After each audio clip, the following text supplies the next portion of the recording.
व्हिडिओमध्ये मनपूर्वक स्वागत स्वागत स्वागत. चला आता आपण मुलाखतीकडे वळूया. सोपे प्रश्न विचारा. आपले नाव काय? माझं नाव देवेंद्र सरिता गंगाधरराव फडणवीस. सर, आपल्या प्रवासाची सुरुवात कशी झाली? या प्रवासाची सुरुवात ही एक विद्यार्थी चळवळीतून झाली. बाकी विद्यार्थी परिषदेमध्ये विद्यार्थ्यांचे प्रश्न सोडत मी इथपर्यंत आलो.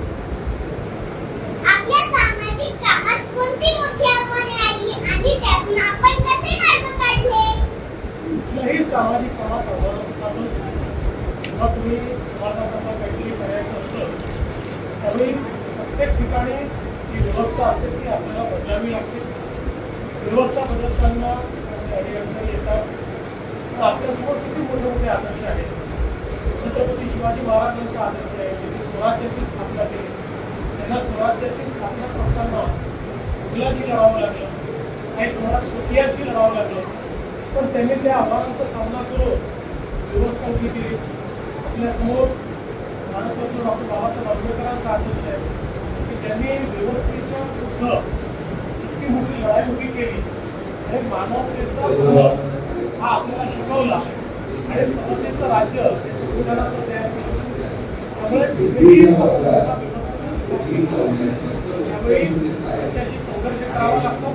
पण चांगलं काम जर आपण केलं तर चांगल्या कामामध्ये आपण यशस्वीच होतो म्हणजे अयशस्वी होतो. ओके. आपल्या कारकिर्दीतला असा कोणता अनुभव आहे जो आजही लक्षात आहे आणि प्रेरणा देतो? असे खूप अनुभव आहे पण आजचा अनुभव जास्त लक्षात राहील. तू देते तुला